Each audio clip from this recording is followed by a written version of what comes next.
precisamente de este lado de la terminología de los WAP, que tiene que ver con estas semillas que nos llaman semillas estelares, que son seres implantados.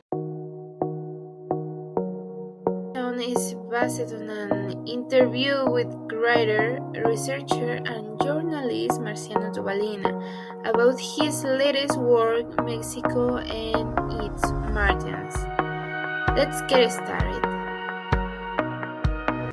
Today we are talking about the imagined aliens, not the room or Area 51, but right here in Mexico, where they learn to tackle made traffic and intellectual of Pulque.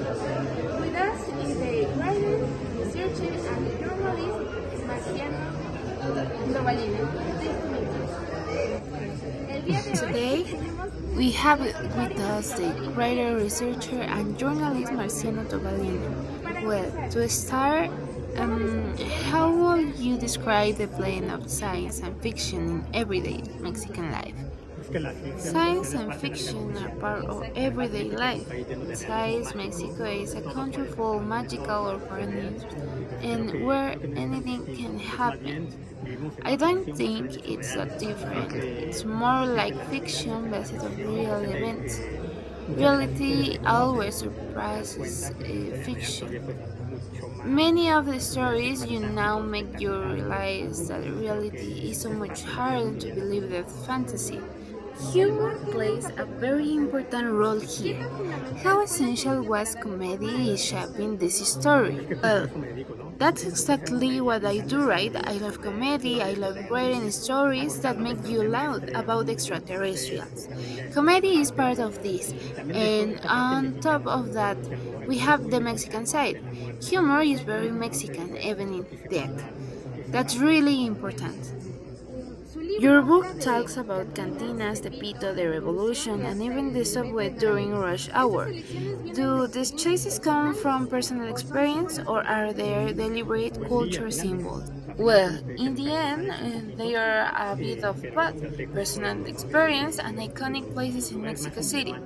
Places where you could run into a Martian in a cantina waiting in the line for tortillas. I know reference who look like Martians. So that was part of it. Choosing iconic places and telling simple, short stories. Because people don't read much these days. That's why they're short stories. If you give someone a long story and they realize it's a 50-page book, they wanna read it. So you have to be very concise and very specific. How do aliens blend into society and adapt to Mexican culture? Well, look, we live in a world of so much stress and so much rush, and we don't even realize it. How many times have you walked past someone who's actually an alien and you didn't even notice? That's part of what makes Mexico surprising, right? There are so many strange people.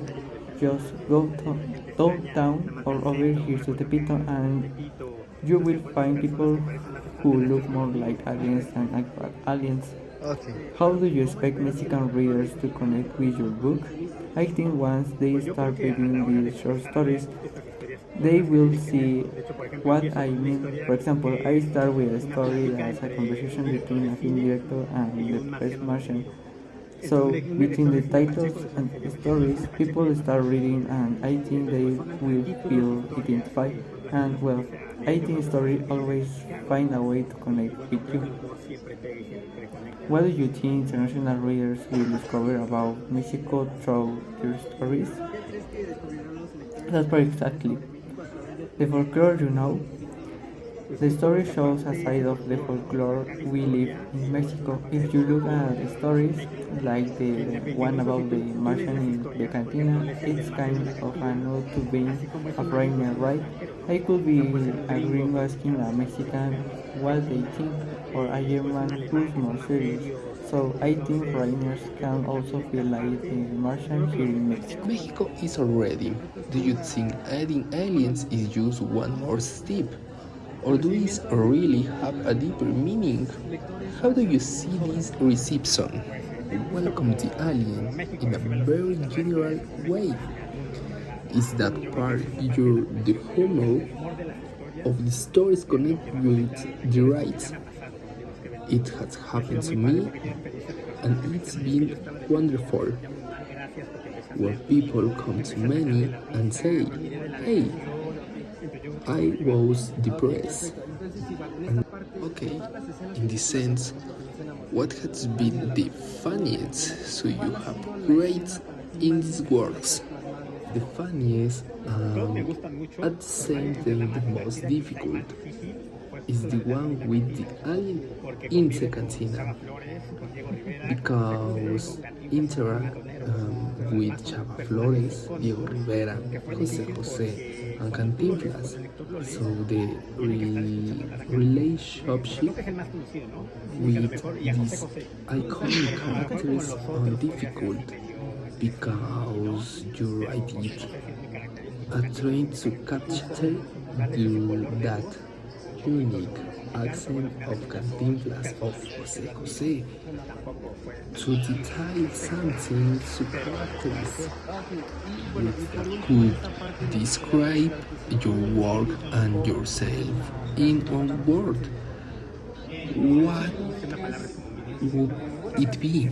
One word is complicated. Sense of humor. I love making people laugh.